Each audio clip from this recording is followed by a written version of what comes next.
ginagawang topic, madalas yun ang natutupad sa ating buhay. At maraming biblical principles that explain that. Pati science may explanation dyan. Proverbs 4:23, be careful how you think. Your life is shaped by your thoughts. Mag-ingat-ingat daw sa pag-iisip kasi ang ating buhay ay binubuo, ginagawa, inuukit, hinuhugis, nilililok ng ating iniisip, ng ating isip, ng ating pag-iisip. Proverbs 23:7, for as he thinks within himself, so he is. Kung paano mag-isip ang tao, kung anong niloloob, siya yun, o nagiging siya yun. Kaya, bantayan kung anong niloloob, kung anong iniisip. Kasi kung hindi ka pa ganyan, magiging ganyan ka, kaiisip mo sa ganyan. Words, thoughts without words, deeds, actions, and movements without words are also prayers. And as we know, prayers get answered. Sabi ni Jesus, ask, seek, knock. And this is nothing else but prayer. Sabi ni Jesus, ask and it will be given you. Seek and you will find. Knock and the door will be open to you. But asking, seeking, knocking is also thinking. Pag iniisip mo, whether you know it or not, whether sinasadya mo or not, pag iniisip mo, hinihingi mo. At pag hinihingi mo, ibinibigay. Kaya yung walang iniisip kundi kahirapan, naghihirap. Yung walang inisip kundi yung sakit, nagkakasakit lalo. Yung walang inisip kundi mga negative things, negative ang buhay nila. Deuteronomy 30:19, this day I call the heavens and the earth as witnesses against you, that I have set before you life and death, blessings and curses. Now, choose life, so that you and your children may live. Malinaw ang sinasabi ng Diyos. Binibigyan ko kayo ng choice, kamatayan o buhay, pagpapala o mga sumpa. Pumili kayo, pero nawa ang piliin nyo ay buhay para sa inyong mga sarili at para sa inyong mga anak. Ang tanong, how to choose? How do we enjoy? How do we choose? How do we make choices? Choose by and with words, thoughts without words, deeds, actions, and movements without words. In other words, choose by prayer. Kasi lahat yan, yung salita, iniisip, ginagawa, kilos, lahat yan prayer. Akala ng iba yung prayer, yun lamang nag-e-end with this, I pray in Jesus' name, o amen, o ganun. Yung formal prayer. Lahat ng ginagawa natin, iniisip natin, tumatawid sa ating isip, prayer yan. At sinabi nga nung genie, your wish is my command. So, ang wish mo, kalungkutan? O sige, kapalungkutin kita. Pero sasabihin naman na iba, bakit ko naman i-wish ang kalungkutan? Siyempre, hindi. Pero laging kalungkutan ang iniisip mo. Laging kalungkutan ang ini-imagine mo. Laging nagmumukmuk ka sa kalungkutan. Ang pinapakinggan mo, malungkot. Ang pinapanood mo, malungkot. Prayer mo yun. Lulungkot ka. Because the heavens answer prayer. Maging watchful lang tayo na marami tayong prayer na ginagawa. Akala natin hindi tayo prayerful. May nagsasabi, alam nyo, hindi ako prayerful. Talaga? Pero lagi kang chismis. Lagi mong pinag-uusapan ng nawa ay lumungkot ang kapwa mo, nawa ay mabisto yung mga may mga mali, nawa ay magumulo ang buhay nila. Pero tatalbog sa kanila yun at didikit sa'yo. So, ang iniisip mo, yun ang mangyayari sa buhay mo. So, actually, nagpe-pray ka. Akala mo lang hindi. Yung iba naman, pray ng salita, akala nila nagpe-pray na sila, pero hindi pa rin pala. Kasi nagpe-pray lang sila ng salita na yon while they are praying. But before and after their formal prayer time, yung lahat ng tumatawid sa kanilang isip, ini-imagine nila, pinag-uusapan nila, yun din ang prayer nila. So, alin ang mas marami doon? Yung formal prayer or yung actual, real prayer without words and with some words with action? Sa quantum physics, may tinatawag na observation. And this means measuring, expecting, and predicting will collapse matter into a definite state. The observer's intention freezes something into a definite state and selects a particular outcome from all possibilities. Still, sa quantum physics, makakita tayong principles that are parallel with prayer. Halimbawa, yung tinatawag na quantum tunneling. A phenomenon when a particle, by repeatedly trying, is able to penetrate a barrier that it should not be able to go through.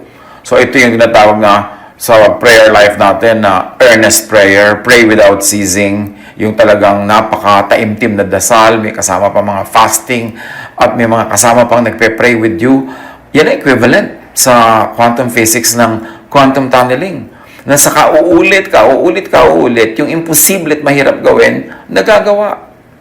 At may tinatawag pa sa quantum physics na observer's effect.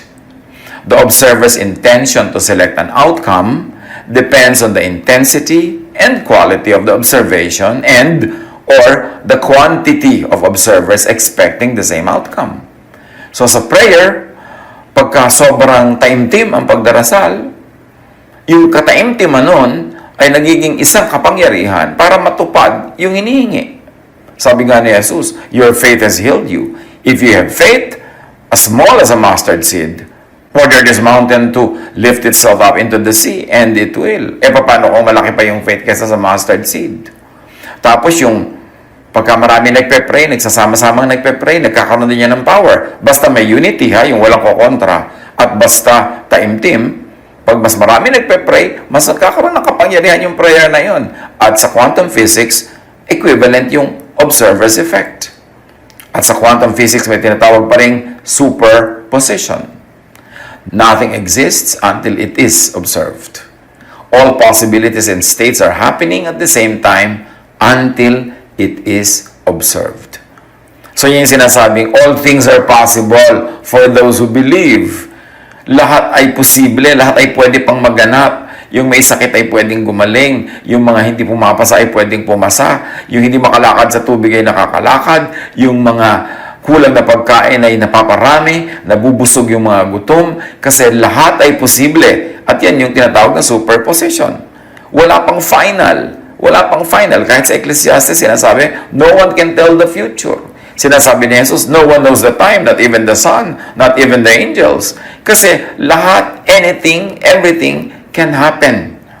And superposition in quantum physics details that. It's very, very parallel with the concept of prayer. At sa neuroscience naman, imagination and action are integrated and engage the same pathways in the brain. Practicing one influences the other. What you always think of will change the brain's function, circuitry, and physical makeup, which then affects the body and its functions. Well, if that's a mouthful, may quantum physics pa daw tayo, meron pa daw tayo neuroscience, pero ipinapakita lang natin how science could be God's prophet. That science explains the many wonderful things that the Bible has been saying all along. Na ang prayer works, mataimtim na panalangin can change things. One person, sa pamamagitan ng talagang taimtim na pananalangin, ay pwedeng makapagpabago ng mga pangyayari at mga bagay, at lalong-lalo naman kung marami pa siyang kasamang nagpe-pray. Now, how to avoid what you do not want in life? As we have said, do not think it, and now we say, do not plant it. What you plant is what you harvest. Ayaw mong umani ng talong, huwag kang magtanim ng talong. Ayaw mong umani ng kaaway, huwag kang magtanim ng away.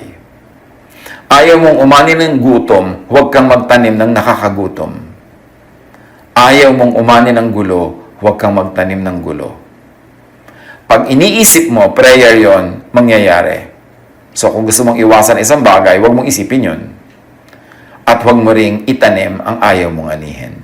Proverbs 22:8, whoever sows injustice reaps calamity. Galatians 6:7, do not be deceived. God cannot be mocked. A man reaps what he sows.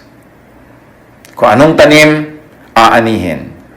So ayaw mo pala na mag-away kayo ng mga pinsan mo, huwag ka magtanim sa utak mo na mga away ka o makikipag-away ka. Ayaw mo pala na maghirap, huwag ka magtanim sa utak mo ng mga pagpapalusot, pandadaya, panggugulo, dahil hirap ang pupuntahan yan. Proverbs 1:31, they will eat the fruit of their ways and be filled with the fruit of their schemes. Gusto mo ng tahimik na buhay, huwag ka magsimula ng chismis. Gusto mo ng tahimik na buhay, huwag kang maintriga. Kasi kung ang tanim mo ay chismis, tanim mo ay intriga, yung gulo na yon ang aanihin mo sa iyong buhay. Ayaw mong umani na magkahiwalay kayong mag-asawa, huwag kang magtanim ng adultery, huwag kang magtanim ng pride, huwag kang magtanim ng competition with your own spouse, huwag kang magtanim ng pagsisinungaling, huwag kang magtanim ng manloloko.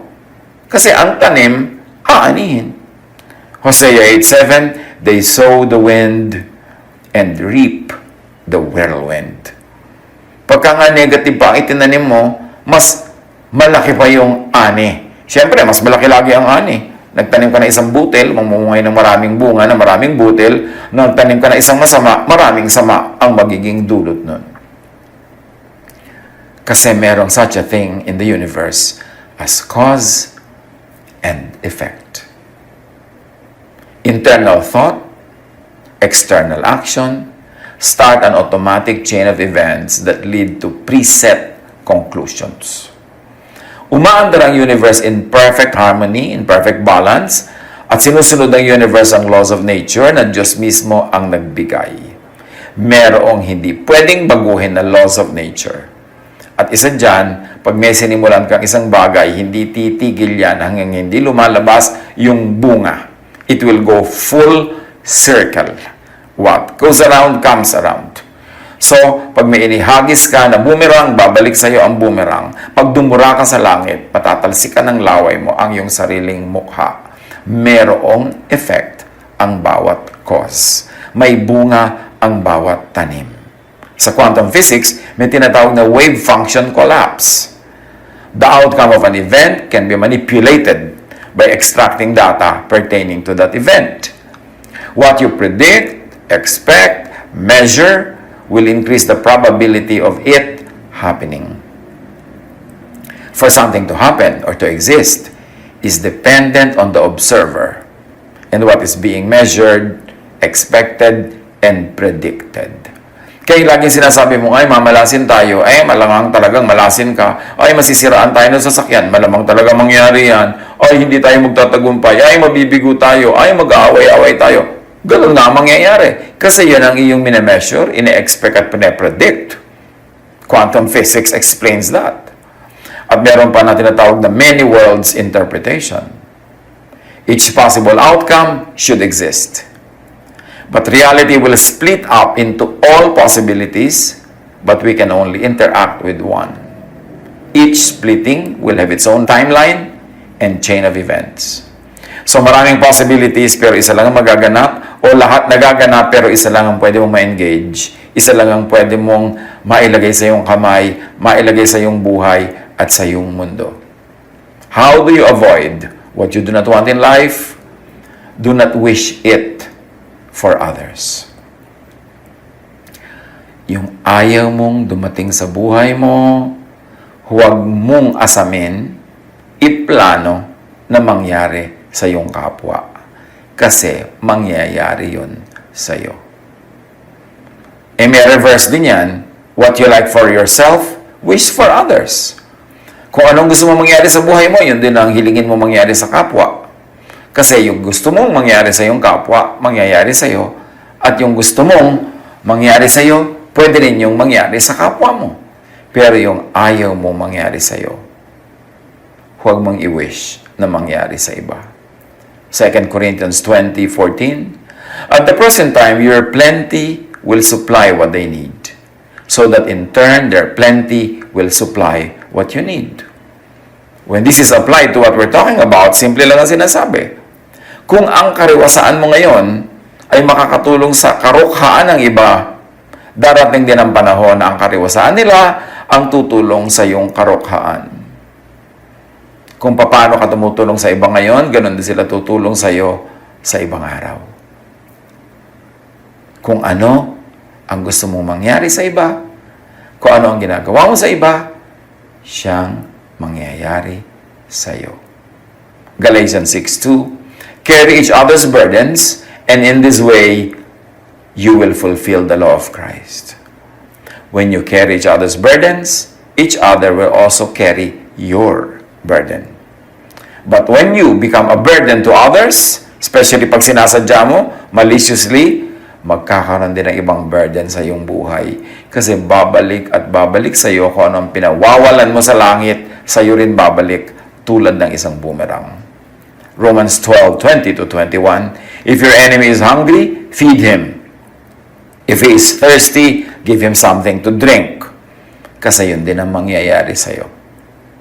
Matthew 7:12, so, in everything, do to others what you would have them do to you. For this sums up the law and the prophets. Ang tunay daw na katas, ang tunay na gata at latik ng lahat ng law and prophets at mga teachings nila, ganito yon. Gawin mo sa iba ang gusto mong gawin nila sa iyo. Kasi ang ginagawa mo sa iba, yun ang babalik sa iyo. Sa classical physics, may tinatawag na third law of motion. Every action has an equal, opposite reaction. Parang gravity.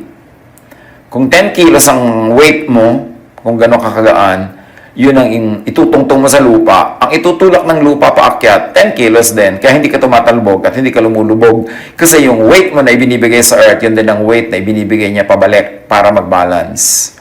So, kung ano ang ginagawa mo, yung katumbas nun sa kabila, sa other side of the number line, ang ibibigay sa'yo. Kaya merong number line may positive side, may negative side. Pag may negative 3, merong positive 3. Pag merong positive 7, may negative 7. Laging may katumbas ang lahat. Langit man ay may katapat na lupa. Lupa ay may katapat na langit. Lahat may katumbas. At yan ang sinasabi ng classical physics at sinasabi din naman ng Bible.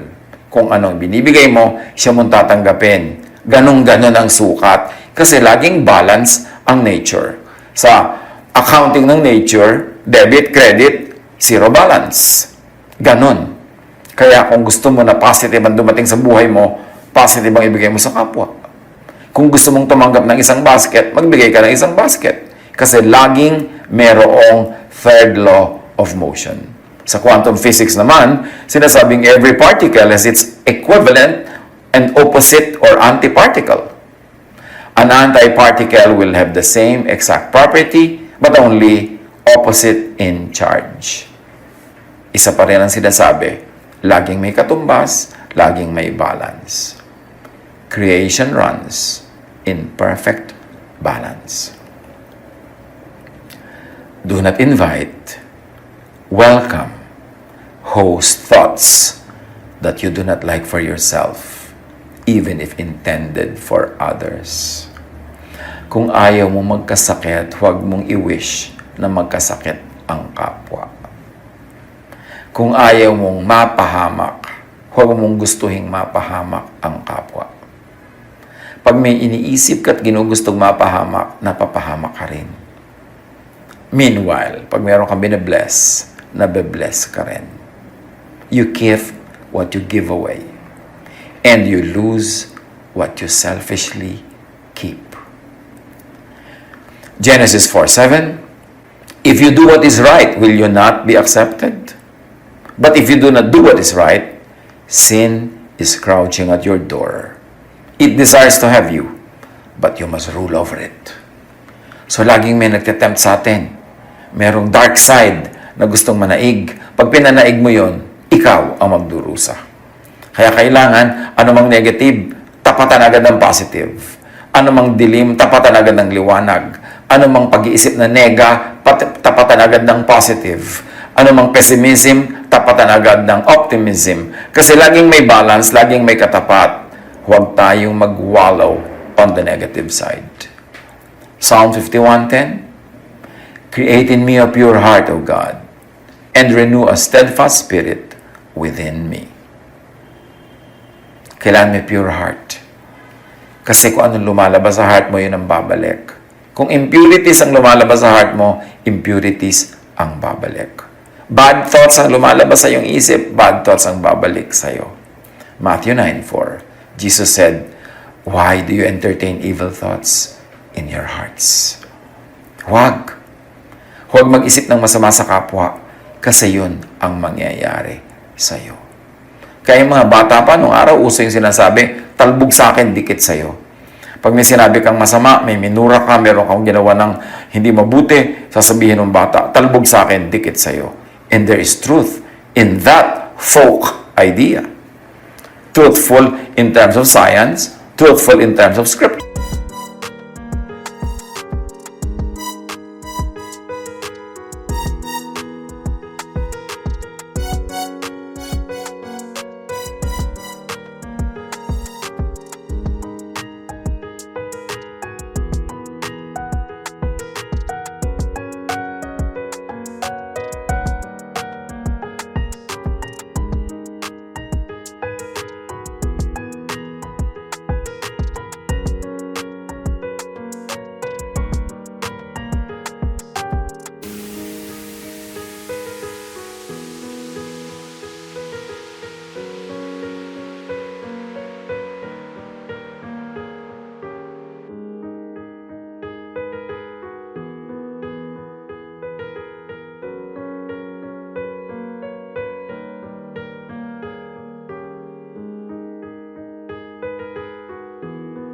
Inhibits the system, negative feedback.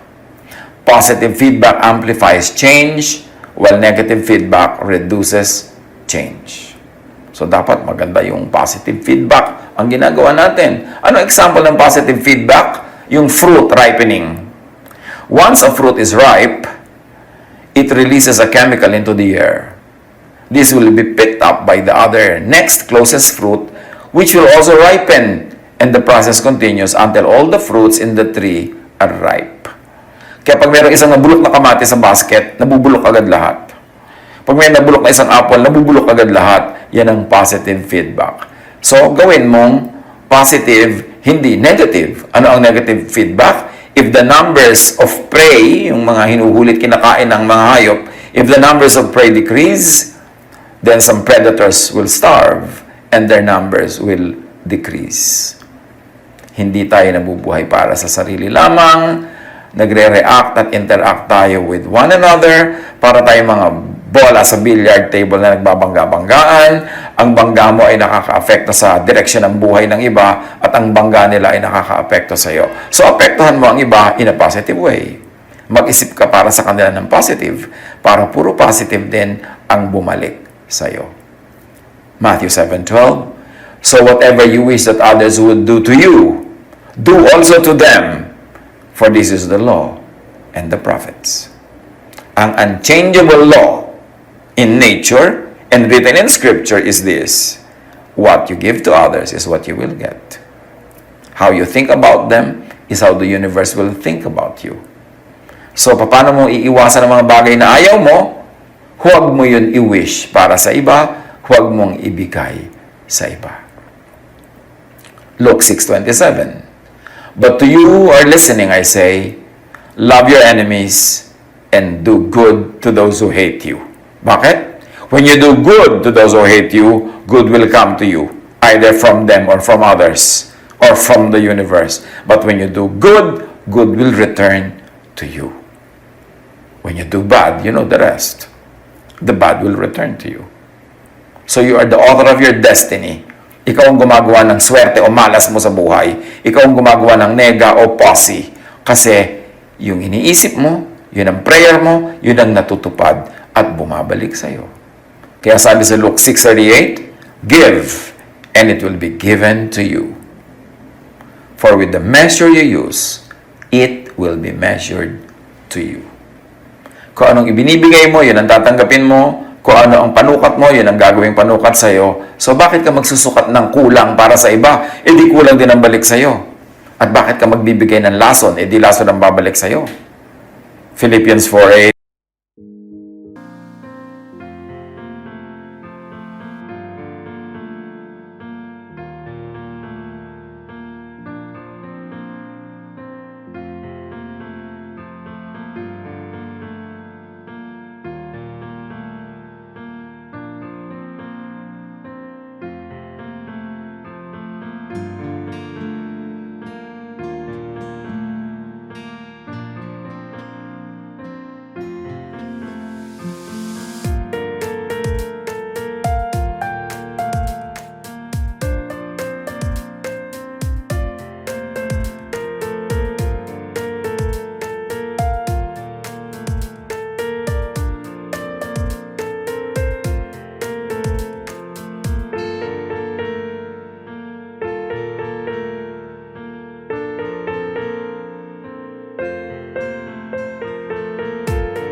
things.